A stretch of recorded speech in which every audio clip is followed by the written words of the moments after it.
Item ಯಾವುದೇ ಇರಲಿ try ಮಾಡಿ ಆಚಿ ಚಿಕನ್ ಮಸಾಲಾ. ಬೆಳಗಾವಿಯಲ್ಲಿ ಮುಖ್ಯಮಂತ್ರಿಗಳಿಂದ ಪ್ರಗತಿ ಪರಿಶೀಲನಾ ಸಭೆ. ಪ್ರಾದೇಶಿಕ ಮಟ್ಟದ ಇಲಾಖೆಗಳ ಅಧಿಕಾರಿಗಳು ಈ ಸಭೆಯಲ್ಲಿ ಭಾಗವಹಿಸಿರುವುದು. ಬೆಳಗಾವಿಯ ಸುವರ್ಣ ವಿಧಾನಸೌಧದ ಹಾಲ್ನಲ್ಲಿ ಈ ಸಭೆ.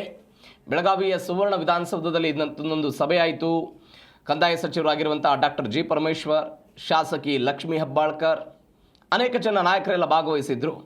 ಅಲ್ಲಿಯ ಸ್ಥಳೀಯ ಶಾಸಕರುಗಳು ಅಂದರೆ ಬೆಳಗಾವಿ ಮಟ್ಟದ ಶಾಸಕರುಗಳು ಏನಿದ್ದಾರೆ ಅವರೆಲ್ಲರೂ ಕೂಡ ಭಾಗವಹಿಸಿದ್ರು. DKC ನೇತೃತ್ವದಲ್ಲೆಲ್ಲ ಸಭೆ ಆಯಿತು. ಬೆಳಗಾವಿ ವಿಭಾಗಿ ಮಟ್ಟದ ಸಚಿವರುಗಳು, ಶಾಸಕರೆಲ್ಲ ಭಾಗವಹಿಸಿದ್ರು.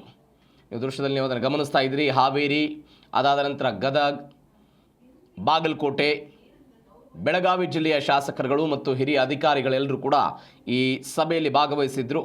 ದೃಶ್ಯದಲ್ಲಿ ನೀವು ನೋಡ್ತಾ ಇದ್ದೀರಿ.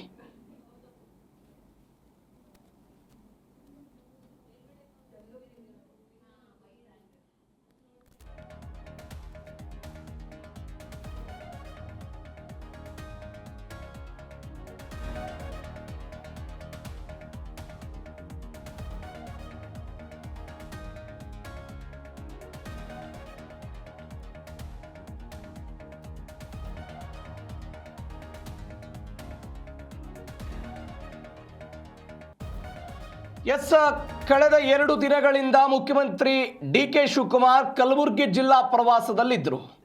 ಕಲಬುರಗಿಯಲ್ಲೂ ಕೂಡ ರೈತರ ಅಹವಾಲುಗಳನ್ನೆಲ್ಲ ಸ್ವೀಕಾರ ಮಾಡಿದ್ರು. ಅಲ್ಲಿಯೂ ಕೂಡ ಕಲ್ಯಾಣ ಕರ್ನಾಟಕಕ್ಕೆ ಸಂಬಂಧಪಟ್ಟಂತೆ ಅಧಿಕಾರಿಗಳ ಜೊತೆಗೆ ಸಭೆಯನ್ನು ಕೂಡ ಮಾಡಲಾಗಿತ್ತು. ಬರಗಾಲದ ಪರಿಸ್ಥಿತಿಗಳು ಹೇಗಿದೆ, ಮಳೆಗಾಲ ಯಾವ ರೀತಿಯಾಗಿ ಆಗ್ತಾ ಇದೆ, ಸಿದ್ಧತೆಗಳೇನಾಗಿದೆ, ಎಲ್ಲದರ ಬಗ್ಗೆಯೂ ಕೂಡ ಮುಖ್ಯಮಂತ್ರಿ DK ಶಿವಕುಮಾರ್ ಅವರು ಒಂದು ಅವಲೋಕನ ಮಾಡೋ ಪ್ರಯತ್ನವನ್ನು ಮಾಡಿದ್ರು. ಇದೀಗ ಅವರ ಪ್ರವಾಸ ಬೆಳಗಾವಿ ವಿಭಾಗಕ್ಕೆ ಬಂತು. ಬೆಳಗಾವಿ ವಿಭಾಗದ ಈಶ್ವರ್ ಖಂಡ್ರೆ ಅವರಿದ್ದರು. ದೃಶ್ಯದಲ್ಲಿ ನೀವು ನೋಡ್ತಾ ಇದ್ದೀರಿ. ಸತೀಶ್ ಜಾರಕಿಹೊಳಿ, ಲಕ್ಷ್ಮೀ ಹೆಬ್ಬಾಳ್ಕರ್, ಹಾವೇರಿ ಜಿಲ್ಲೆಯ ಶಾಸಕರು ಬಣಕಾರ್, HK ಪಾಟೀಲ್ ಕೂಡ ಇದ್ದರು. ಬೆಳಗಾವಿಯ ಜಿಲ್ಲಾಧಿಕಾರಿಗಳಿದ್ದಾರೆ. ಇವರೆಲ್ಲರ ನೇತೃತ್ವದಲ್ಲಿ ಒಂದು ಸಭೆ ಆಯಿತು. ವಿಭಾಗೀಯ ಮಟ್ಟದ ಸಚಿವರುಗಳೆಲ್ಲ ಭಾಗವಹಿಸಿದ್ರು. ಈ ಸಭೆಯಲ್ಲಿ ಪ್ರಗತಿ ಪರಿಶೀಲನಾ ಸಭೆ. ಈ ಪ್ರಗತಿ ಪರಿಶೀಲನಾ ಸಭೆಯಲ್ಲಿ ಅನೇಕ ವಿಚಾರಗಳ ಬಗ್ಗೆ ಚರ್ಚೆ ಆಗುತ್ತೆ. ಅಂದರೆ ಸಹಜವಾಗಿ ಬೆಳಗಾವಿಯ ಸುವರ್ಣಸೌಧದಲ್ಲಿ ವರ್ಷಕ್ಕೆ 1 ಬಾರಿ ಅಧಿವೇಶನವನ್ನು ಕರೆಯಲಾಗುತ್ತೆ. ಅಲ್ಲಿ ಉತ್ತರ ಕರ್ನಾಟಕದ ಸಮಸ್ಯೆಗಳ ಬಗ್ಗೆ ಚರ್ಚೆಗಳನ್ನು ಮಾಡಲಾಗುತ್ತೆ. ಸಹಜವಾಗಿ ಉತ್ತರ ಕರ್ನಾಟಕದ ಸಮಸ್ಯೆಗಳ ಬಗ್ಗೆ ಚರ್ಚೆ ಆಗಬೇಕು ಅಂತಲೇ ಅಧಿವೇಶನವನ್ನು ಮಾಡ್ತಾ ಇದ್ದದ್ದು. ಇದೀಗ ಅದರ ಮುಂದುವರೆದ ಭಾಗವಾಗಿ DK ಶಿವಕುಮಾರ್ ಅವರ ಬೆಳಗಾವಿ ಪ್ರವಾಸ. ದೃಶ್ಯದಲ್ಲಿ ನೀವು ಗಮನಿಸ್ತಾ ಇದ್ದೀರಿ. ಅನೇಕ ಜನ ಸಚಿವರುಗಳು ಎಲ್ಲರೂ ಕೂಡ ಭಾಗವಹಿಸಿದ್ರು.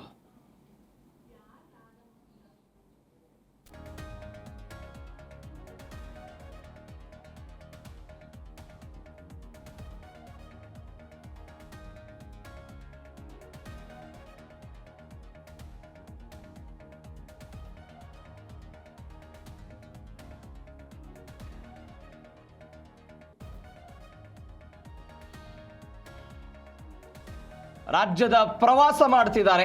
1 ತಿಂಗಳಾಯಿತು DK ಶಿವಕುಮಾರ್ ಮುಖ್ಯಮಂತ್ರಿ ಸ್ಥಾನವನ್ನು ವಹಿಸಿಕೊಂಡು. ಅದಾದ ನಂತರ ಬೆಂಗಳೂರಿನಲ್ಲಿ ಅನೇಕ ಸಭೆಗಳನ್ನು ಮಾಡಿದ್ರು. ಬೇರೆ ಬೇರೆ ಅಧಿಕಾರಿಗಳಿಗೆ ಸಲಹೆ, ಸೂಚನೆ ಎಲ್ಲವನ್ನು ಕೂಡ ಕೊಡುವ ಪ್ರಯತ್ನಗಳಾಗಿತ್ತು. ಇದೀಗ ಆ ಸಭೆಗಳು ಉತ್ತರ ಕರ್ನಾಟಕದ ಭಾಗಕ್ಕೂ ಕೂಡ ಶಿಫ್ಟ್ ಆಗಿದ್ದನ್ನು ನಾವು ಗಮನಿಸ್ತಾ ಇದ್ದೀವಿ. ಮುಖ್ಯಮಂತ್ರಿಗಳ ಜೊತೆಗೆ ಉಪಮುಖ್ಯಮಂತ್ರಿ ಡಾಕ್ಟರ್ ಜಿ ಪರಮೇಶ್ವರ್ ಕೂಡ ಹೋಗಿದ್ದಾರೆ. ಎಲ್ಲರೂ ಕೂಡ ಭಾಗವಹಿಸಿದ್ದನ್ನು ನಾವು ನೋಡ್ತಾ ಇದ್ದೀವಿ.